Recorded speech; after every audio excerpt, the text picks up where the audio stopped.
찬송 부르심으로 화요일 저녁 기도회를 시작하겠습니다.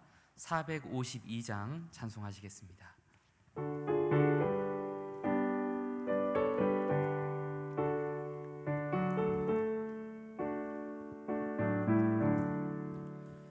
내 모든 소원 기도의 제목 예수님 닮기 원함이라. 예수님 영상 나 있기 위해 세상에 보아 아끼잖네. 예수님 닮기 내가 원하네. 날 구원하신 예수님을 내 마음속에 지금 고도사 주님의 영상 인치소서. 무한한 사랑 풍성한 긍휼 슬픈 자 위로 하시는 주. 길 잃은 죄인 부르는 예수 그 영상 담게 하옵소서. 예수님 닮기 내가 원하네. 날 구원하신 예수님을 내 마음속에 지금 고도사 주님의 영상 인치소서. 겸손한 예수 거룩한 주님 원수의 멸시 참으시사 우리를 위해 고난을 받은 구주를 담게 하옵소서. 예수님 닮기 내가 원하네. 날 구원하신 예수님을 내 마음속에 지금 고도사 주님의 영상 인치소서. 오늘 우리에게 주시는 말씀은 요한복음 12장 12절부터 19절까지의 말씀입니다. 제가 봉독하겠습니다. 그 이튿날에는 명절에 온 큰 무리가 예수께서 예루살렘으로 오신다는 것을 듣고 종려나무 가지를 가지고 맞으러 나가 외치되 호산나 찬송하리로다. 주의 이름으로 오시느니 곧 이스라엘의 왕이시여 하더라. 예수는 한 어린 나귀를 보고 타시니 이는 기록된 바 시온 따라 두려워하지 말라. 보라, 너의 왕이 나귀 새끼를 타고 오신다 함과 같더라. 제자들은 처음에 이 일을 깨닫지 못하였다가 예수께서 영광을 얻으신 후에야 이것이 예수께 대하여 기록된 것인과 사람들이 예수께 이같이 한 것임이 생각났더라. 나사로를 무덤에서 불러내어 죽은 자 가운데서 살리실 때에 함께 있던 무리가 증언한지라. 이에 무리가 예수를 맞음은 이 표적 행하심을 들었음이러라. 바리새인들이 서로 말하되 볼지어다 너희 하는 일이 쓸데없다. 보라, 온 세상이 그를 따르는도다 하니라. 아멘. 오늘 본문은 예수님께서 겸손의 왕으로서 예루살렘에 입성하시는 모습을 보여줍니다. 이때는 유월절이 가까웠기 때문에 예루살렘으로 들어서는 순례객들이 매우 많았습니다. 그들 중에는 예수님이 갈릴리에서 사역하던 때부터 그분을 알고 있던 사람들도 많이 있었을 것입니다. 예수님이 예루살렘에 입성하신다는 소식을 들은 무리는 종려나무 가지를 들고 예수님을 맞이했습니다. 예수님을 보며 무리는 이렇게 외쳤습니다. 호산나 찬송하리로다. 주의 이름으로 오시느니 곧 이스라엘의 왕이시여. 그들은 호산나, 즉 하나님을 찬양하라 하고 외치며 승리의 왕이 마침내 로마의 통치에서 자기들을 해방시켜 줄 것이라고 기대했습니다. 무리들은 예수님이 이스라엘의 왕으로 즉위할 것이라고 믿었던 것입니다. 하지만 이들의 기대는 잘못된 것이었습니다. 그래서 예수님의 진정한 사명에 대해서 눈이 멀어 있었습니다.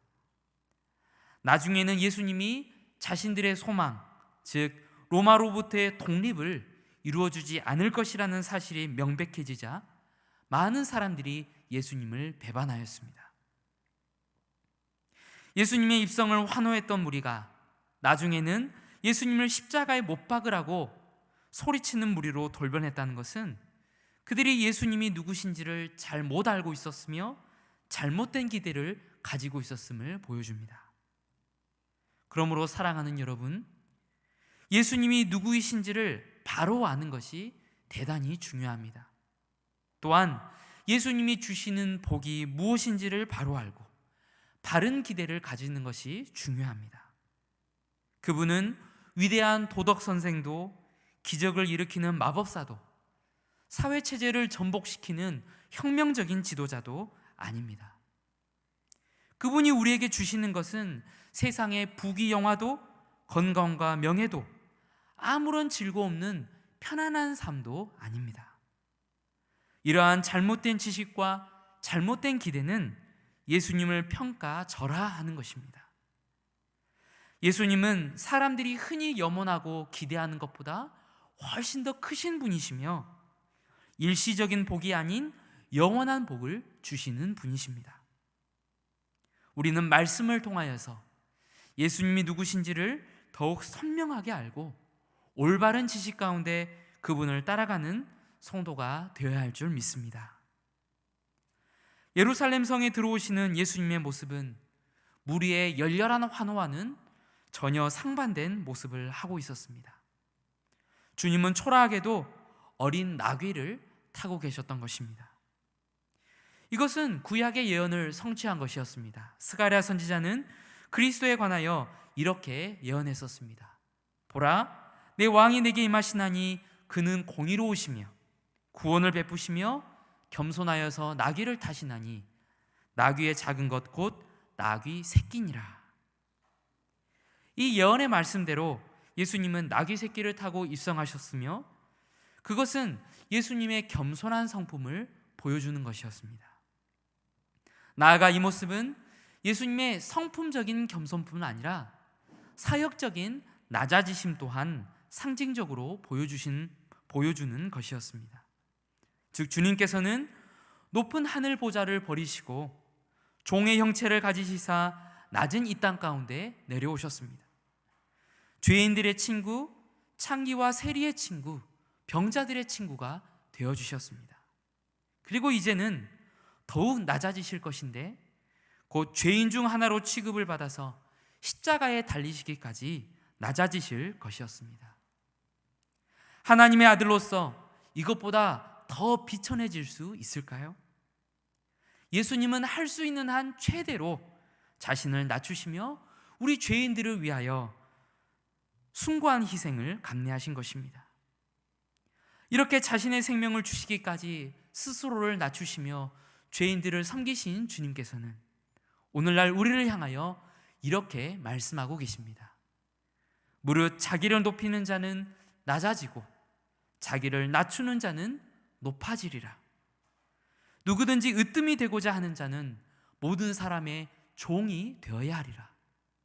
하나님의 능하신 손 아래에서 겸손하라. 때가 되면 너희를 높이시리라. 온 우주의 창조주이시요 섭리주이시요 심판주이시지만 십자가에 달리시기까지 자신을 낮추신 겸손의 왕 예수 그리스도, 이 아름답고 놀라우신 주님을 바라보면서 그분을 닮아가는 자들이 되기를 소망합니다. 우리도 그분처럼 겸손하게 자기를 낮추며 가정과 교회와 이웃을 섬기는 자로 살아갈 수 있기를 간절히 소망합니다. 때가 되면 하나님께서 우리를 높이실 것입니다. 마치 십자가에 죽기까지 복종하신 예수님을 모든 이름 위에 뛰어난 이름을 주시면서 높이신 것처럼 말입니다. 주님을 사랑하는 사람은 마땅히 주님을 닮아가는 사람이라야 합니다. 부디 우리가 입술로만 주님을 사랑한다고 말하지 않고 주님을 닮은 행위로서 주님에 대한 사랑을 입증하는 진짜 백이 크리스천들이 다 될 수 있기를 간절히 바랍니다. 이 시간 함께 기도하실 때에 우리가 겸손의 왕이신 예수 그리스도를 닮아서 우리가 더욱 겸손해지게 해달라고, 가정과 교회와 이웃을 섬기는 진짜 백이 신자로 살아갈 수 있게 해달라고 함께 기도하시겠습니다. 두 번째로, 성도들의 가정마다 예배가 세워지게 하시고 또 가정 예배를 통해서 가족 간에 더욱 깊은 영적인 교제가 일어나며 사랑의 교제가 이루어질 수 있도록 기도하시고, 마지막으로 내일 있을 총선을 통해서 하나님을 경외하고 또 민심을 잘 헤아리는 유정자들이 잘 세워질 수 있도록 우리나라가 지속적으로 잘 발전하며 더욱 평안한 나라가 될 수 있도록 기도해 주시기 바랍니다. 이러한 기도 제목들 가지고 함께 기도하시겠습니다.